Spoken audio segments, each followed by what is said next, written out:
Derby County head to Exeter on Tuesday night, looking to put a bad performance at Shrewsbury to bed. Now, they head into that game a point ahead of Bolton Wanderers in third position. Are they going to be able to extend that lead heading into the game? Who knows? Let's take a look into the fixture. Derby County head to St James's Park. It's a late kickoff, but it's a sold-out away end. Derby County beat Exeter earlier in the season. It was a 2-0 win on the 24th of October. They have beat Exeter twice, drew once and lost once in their recent 4 meetings. It's going to be a very big game for Derby County. It's one which they really need to get a result in order to keep the pressure on the automatic promotion places. With Portsmouth now 6 points ahead of Derby, it's massively important that they pick up a result heading into this game. Shall we now take a look at both sides' recent form? Let's have a look at both squads and see what could happen heading into the fixture on Tuesday. If you're enjoying this video and want to check out other content on my channel, make sure you hit that subscribe button down below. We're trying to hit 200 subscribers by the beginning of March. It's only a few weeks away, so make sure you hit that subscribe button and make sure you let me know any improvements I can make on my channel. Let's get back to the video. Now, as you can see here, Exeter have been on some excellent form recently, getting some really good results getting some really good results with the teams around us. They beat Peterborough the other day. They beat Wigan Athletic on Saturday. Their only disappointing result was a 1-0 defeat to Bristol Rovers. Now, in hindsight, you look over at Derby's results and 3 really bad games in there with the Lincoln City draw, the draw to Shrewsbury and the loss at Reading. 2 good results with Cheltenham and Charlton, although both performances weren't quite up to scratch. We should now take a look into the league table. Let's see where Derby and Exeter lie in full and let's see what could come of the game. Now you look at the top of the table. You see Portsmouth have built a 6-point gap now on Derby County. One which they can cut down to 3 with their game in hand.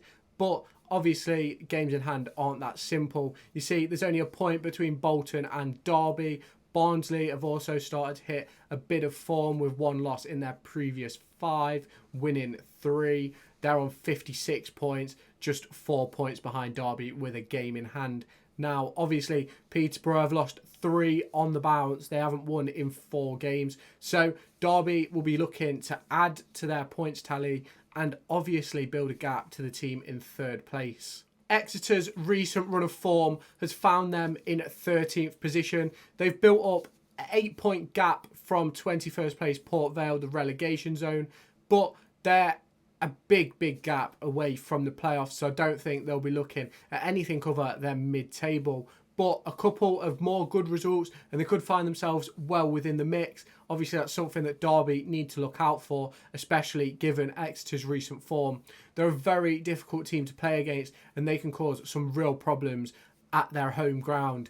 And Derby will find that. As you can see by the goals scored column on the left-hand side, they've scored 25 goals this season. So they aren't big goal scorers. They've only conceded 43. Now, that is a lot, but it's not bad for mid-table. So they don't score many, they don't concede many. It's something which Derby are going to have to look into.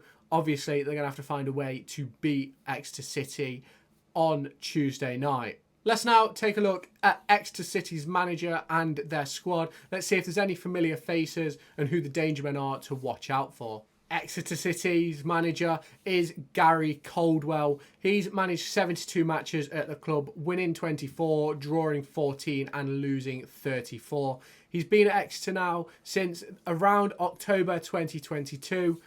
He was in charge, I believe, when they drew 0-0 with us at Pride Park last season. And he's had a coaching career of all sorts. He's been to Wigan, Chesterfield, Patrick Thistle and Newcastle United, and he now finds himself at Exeter City in League One. He'll be looking to push his career forward and he'll be looking to do that with Exeter City. A player on Exeter's books which Derby fans may know very well is Tom Carroll. He wears the number 6, he's a central midfielder. He came to Derby on loan at one point in his career and then returned on a trial heading into the administration season. He was unable to sign due to the administration and financial problems, but he has started 25 of 29 matches for Exeter City and he has been key in their midfield. Now, People on Twitter, X, may know the name Dimitri Mitchell. He's very active on social media. It'll be very interesting to see how he performs. He is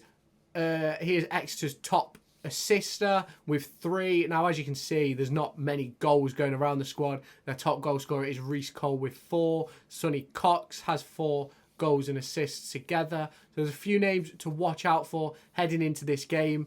But shall we now get into a team prediction, and let's make some early predictions about the game. Now, although Derby have been playing in a bit of a 3-5-2 formation, I think that Derby should go back to the 4-3-3, 4-2-3-1. I'm going to show how it will work in both formations. So we're now going to import the player names, tell you who my predicted lineup is, and then you can let me know what you think for your team prediction down below. So here it is then. Here is the team. Now, there will be... If this is what the team is, it's obviously a couple of changes. Obviously, Erin Cashin coming back into starting 11. Paul Warren said in his post-match media on Saturday evening that Cashin would be available for the weekend's game.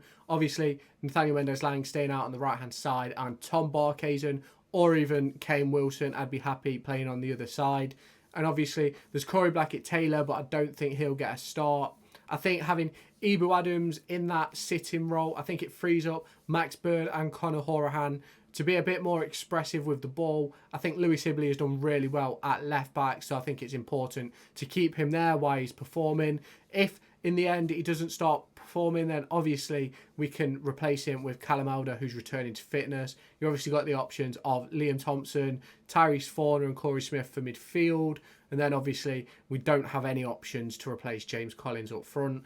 But obviously we've got the likes of Washington. He's back on the grass. Hopefully he'll be back with the squad soon. And Dejon Brown may return from his loan at the end of this month. But we'll see what happens with that.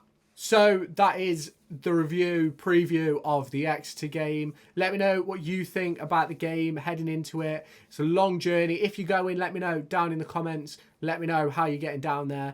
So yeah, that's going to be it for this video. Make sure you've hit the like button and subscribe to the channel to keep all up to date with all my latest Derby County and Formula 1 content.